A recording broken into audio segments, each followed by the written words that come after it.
Hello, and welcome to the Bullcast Podcast. I'm Katie Pickler, and with me today is Court Winsett. Hello, Katie. Or should we say hola? Hola, that too. We are coming to you right around Cinco de Mayo. Coming to you live, except for we're recorded. Yeah, but so we thought it'd be fun to kind of do a little bit of a Cinco de Mayo special. So this episode is going to be part fiesta. So if you want to get your chips and salsa and eat that, or, some queso or a margarita and listen, that's totally fine. We're also going to put some finance in here because we are a financial podcast. So we are celebrating Cinco de Mayo. Yeah. Obviously, I've hit the margaritas. Cinco de Mayo. I have hit the margaritas a little bit too hard already, I guess. So we're celebrating Cinco de Mayo, not just with tacos and tunes, but by unpacking the history, economic impact, and fun financial facts tied to this holiday. Hot dog. You excited? Oh, man, I couldn't be more excited if you chained me to an electrified fence. I thought you were going to be like, chain me to a wall. I'm like, oh, we're throwing it way back to Oliver and Company. Okay, our list. Fun facts about Cinco de Mayo. So we'll just kind of go back and forth on this one. It's not Mexican Independence Day.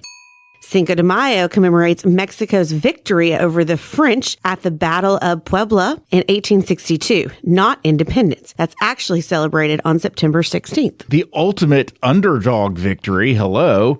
Mexican forces were outnumbered 2-1 by the French, one of the world's most powerful armies at the time. And Mexico still won. That is what we call grit and resilience, or grit and grind.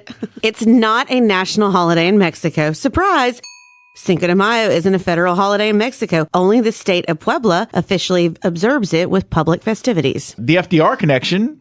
Franklin Delano Roosevelt's Good Neighbor policy in 1933 helped promote better cultural relations with Latin America. This laid the groundwork for Cinco de Mayo to take root in U.S. celebrations. Well, there you go. There's at least part of the answer. And you said, why do we celebrate this? I mean, Court, we're celebrating like Grilled Cheese Day and like random stuff like that now because marketing companies, restaurants, everybody's getting behind whatever they can to possibly promote business. Okay, the last one, mole poblano is the official dish. Rich, complex, and deeply flavorful. Oh. Mole poblano is traditionally served over chicken or turkey, so you could eat it. Oh, yeah, absolutely. Yeah. It's a labor-intensive sauce often made with chilies, nuts, spices, and chocolate. Oh, damn. A culinary metaphor for layered cultural identity. It sounds very delicious. I have never had that on Cinco de Mayo, so I think I'm going to have to do that. Chicken and chocolate. How could you go wrong?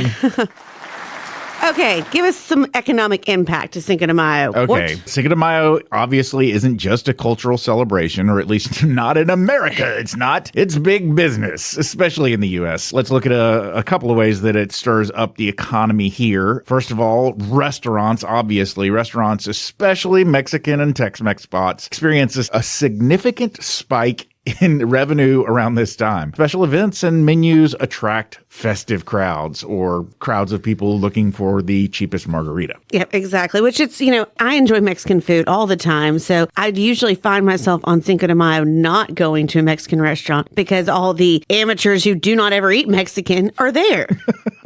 So I'm not helping stimulate the economy on Cinco de Mayo weekend. I do it all year round. Well, now, I will say that we have even in the office celebrated Cinco de Mayo in the office, just not by going to a restaurant. Yeah, we've ordered to go. Takeout or something like that. So okay, avocado sales skyrocket. Okay, look, we try and do a good job of giving you episodes where it's really informational of what's going on, but we also have to sometimes dabble in like what's currently happening. And so if you go back to our tariffs episode, you go back to that was a month ago. Oh my gosh. That was at the beginning of the month of April. Yeah. So obviously a lot of discussion has been brought up, and avocados was one of the big conversation pieces. So Americans are purchasing over 87 million pounds of avocados leading up to Cinco de Mayo, more than any other time of the year. That's a lot of guac. Yeah, I was about to say, and why could it be that we are buying so many avocados, Katie? But everybody's eating guacamole. Everybody's eating some guacamole. Avocados are delicious. I don't know that I've ever eaten avocado. I mean, I probably have. Somebody probably snuck it past me, but I don't often eat avocado that's just avocado without the normal spicings and fixings that make it. You have to be very careful with it because avocado can turn to Novocado. No. can turn gross really quickly. And so it's not something you can prep ahead of time. Like you've got to just Right. throw it on your burger real quick. Beer sales rival other major holidays. So over 70 million cases of beer are consumed for Cinco de Mayo in the U.S., putting it in the same league as 4th of July and the Super Bowl. So again, beer, our tariffs conversation, go back to that. Indeed. Well, Because it says beer sales. So I wonder, is it all beer or are we talking about, Mexican beer? It just says over 70 million cases of beer are consumed. I would imagine there is a spike in Mexican beer, Dos Equis, Corona, whatever else other people think is Mexican beer. I'm betting sales of those go up around this holiday. Well, and if you're getting a Corona, then I think it's just hand in hand. You have to have a lime. So, that could be imported as well. Indeed. 4 types of economic benefits. We're not trying to bum you out. Of course, like Cinco de Mayo, get your outfit together, go celebrate. It's kind of like St. Patrick's Day, which blows my mind every year. It's, St. Patrick's Day, everybody's so disappointed. Those that travel to Ireland are like, they're not doing anything. It's like, well, yeah, we've made it crazy over here. Yes. So same thing clearly over here. We're making it crazy and profitable over here. And Mexico's like, yeah, it's not even a national holiday. What are you even doing? So, direct economic benefits. Restaurants and bars are the biggest winners. Obviously. Makes sense. Many report a measurable increase in foot traffic and revenue thanks to themed events and celebratory menus. Bars stock up on tequila and beer, especially Mexican brands, to meet demand. Fun fact, Mexican restaurants make up about 11% of all the restaurants in the U.S. That's a lot of fiesta-friendly spots cashing in. Now, I have a theory. My theory is that there is an abundance of Mexican restaurants in the state of Arkansas. I don't know why, but it seems like everywhere I go in the state of Arkansas, if I need to find a restaurant, more than likely the first restaurant I come across is going to be a Mexican one. Don't come for us, but I think Mexican restaurants are a little bit cheaper overhead typically because you think about it, they can do a lot with basic ingredients. Like they can do different combinations with rice and beans and chicken and tortillas. They can make fajitas, tacos, burritos. Like they can do a lot of different things on a lower overhead because I know a lot of the lower income communities in Arkansas, especially, and then really anywhere, like if they're going to have a restaurant, it's usually going to be like a little burger place or it'll be a Mexican restaurant. So I think that's maybe why you see them in Arkansas a good bit is just because there are a lot more rural areas in Arkansas. And so maybe it's, hey, we're able to get a Mexican restaurant put together because that's cheaper than trying to get a steakhouse or a Chili's, like a name brand thing. Well, listen, if you want to get me to come to your restaurant, it is well known that you're better off doing Mexican than you are doing steak. I'm just saying. And there's some great hole-in-the-wall Mexican places. Sure, absolutely. Okay, well, what about the indirect economic benefit of Cinco de Mayo? First of all, obviously, local economies benefit. Anytime you have an occasion where you can throw a big party, local economies are going to have events, community events, tourism tied to Cinco de Mayo, parades, festivals, and so that helps local economies. The community-sponsored events can support local artists, musicians, small business vendors. It can help keep cultural economies alive. So in other words, especially if you have a population subset that particularly celebrates Cinco de Mayo, then a lot of that culture will be celebrated on that day. Visitors boost business for hotels. Now, I didn't realize that there was a whole lot of, at least not traveling, in Memphis, there is not a whole lot of travel related to Cinco de Mayo. I don't think people will be coming here for their Cinco de Mayo celebration. Although we do have a pretty high Hispanic population here in the city. Maybe I'm wrong, but I bet in other places with a little bit more historic roots too. Yes, probably more historic roots. Yeah. You'll see obviously boost for hotels, transportation, retailers, stuff like that. And then obviously celebrations stretch beyond just one night. You bring that weekend impact, that weekend income. Let's take a long weekend to whatever place is known for celebrating Cinco de Mayo. Well, and I think definitely what you're seeing is a boost of decorations, clothing, things like that, because there's, especially after COVID, I think a lot of people really got behind the idea of decorating for holidays again. Like that is something that, my family's always loved doing, but I'm starting to see people are doing that more often. And so, okay, this year you finished Easter, and then what's the next holiday? Well, you could decorate for Cinco de Mayo, and you could have like a fun, Cinco de Mayo themed door hanger or something like that before you then get into Memorial Day and 4th of July and things like that. So before you get your patriotic stuff out, give a little nod. So, and then obviously, places like Amazon Amazon, things like that are going to push like, do you have your sombrero? Do you have your fiesta dress? Do you have all your stuff? This is an interesting topic for us to cover right now, given the world. Yeah, given everything that happened last month. So USA and Mexico's import impact. Mexico is one of the U.S.'s largest trading partners, especially when it comes to food and drink. Over 90% of our avocados in the U.S. come from Mexico. Who hasn't seen that commercial? Avocado from Mexico. Yep. Tequila, obviously, it's protected designation of origin product, which means that it has to be made in Mexico. Authentic tequila must be made in Mexico. Well, and we saw a huge boost a couple years ago that a lot of celebrities have tequila that they're making. So that obviously helped boost tequila sales as well.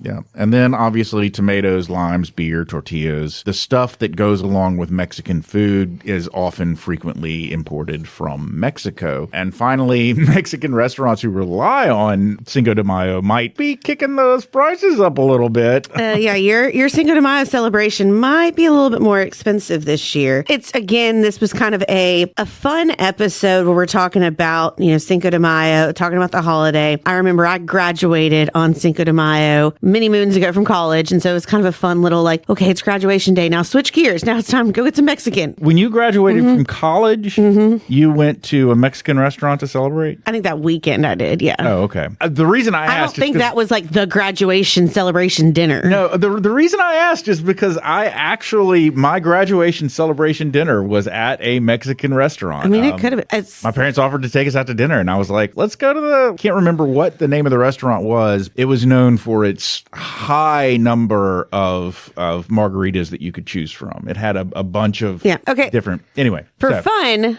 so what is most important to you for a Mexican restaurant? Is it the margaritas? Is it the chips, the salsa? What are the things that really make a good Mexican restaurant for you? I just went to a new Mexican restaurant in Germantown, and it is what I would consider a very upscale, nice Mexican restaurant. Okay.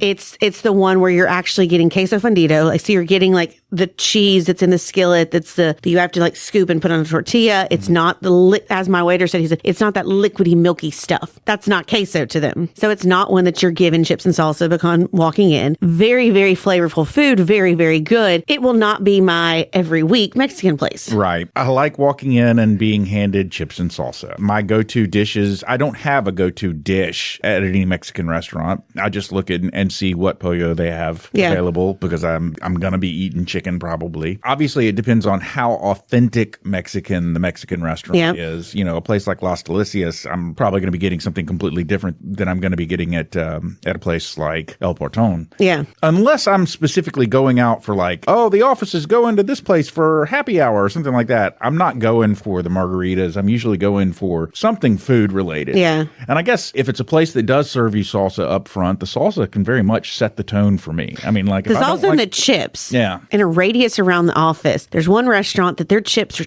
paper thin. They're so thin and crispy. Then you'll get one across the street that has thicker chips. When I'm eating my salsa and my queso, the thin chips are fine. But when it comes to nachos, you want the thicker chips. Oh, yeah. 100%. I like to load my nachos with chicken and onions and peppers and all the good stuff. Jalapenos and beans even. So a little thin, wispy little chip is not going to hold up under the thunder. Yeah, and that's what I fully understand that, look, there is Tex-Mex, there is fake Mexican that a lot of Americans like, and that's what I've got some friends who are very authentic with their Mexican. We actually even have a client who has a food truck, and, he talks about that's not real. This is what you need to try. And he's actually got my husband on board with the different sauces and the different tortillas and how, a lot of times tacos, Americanized tacos have all the shredded cheese and lettuce and tomatoes and stuff like that. And theirs is much more you have this homemade tortilla with the meat and some sauce. Yeah. And that's it. I've been to an authentic place where the guy actually refused. He was originally from Mexico, immigrated to the United States and opened an authentic Mexican restaurant and refused to give you cheese on your taco. Yeah. He said absolutely not. And if you argued and argued and argued, he would bring you out a little bit of authentic, something like goat cheese to put on there. Yeah. You weren't getting shredded cheddar from him. Not at all. So I say that for a little fun about kind of like courting my preference, but be aware of there are different types of Mexican. And so if you're going to an authentic place, like you may not get chips and salsa put on your table. You may have to order that. You may not get the traditional, what you expect of, hey, we're, got our shredded cheese. And it's kind of funny as well, because in addition to this past month being all about tariffs, in our area, we've also been all about tornadoes. Mm-hmm. And the kind of the joke that I've seen recently is understanding the difference between watch and warning. Mm-hmm. And they use it as tacos as a reference. We got all the ingredients for tacos. That's the watch. And the warning is, we got tacos. We have seen a taco. We have seen, of course, then I just want to be like, we got cows. Any other nuggets we want to give them about Cinco de Mayo, kind of the economy, and, just holidays like this? Yeah, this was meant to be just a short one, a little bit of a quick, hey, hello, how you doing? We're still here. We will just let it go with that, and we'll get back with them next Thursday. Yeah, so, your bullseye, your homework is... maybe learn a little bit about Mexican culture, learn a little bit about maybe, try making a new margarita at home, go support a restaurant. Obviously, yes, a lot of things have got a little crazy the past month or so with these tariff conversations, but these businesses are still needing support. Mm-hmm. Go out there, have a wonderful Cinco de Mayo, but now you got a little knowledge of thinking about the financial impact of it from you as the consumer, but also these business owners. So get you your tacos, your guacamole, your queso, your margaritas. Go watch a movie. Who knows what you want to do, but have fun. Watch a movie. Well, Nicole put on this, let's go watch Coco. Oh, okay. Go watch Coco. Yeah. So, it was cute. I don't know that I'm going to go watch Coco, but I think I'm definitely going to enjoy all the Mexican things, because Mexican restaurants have been a crucial part of my life.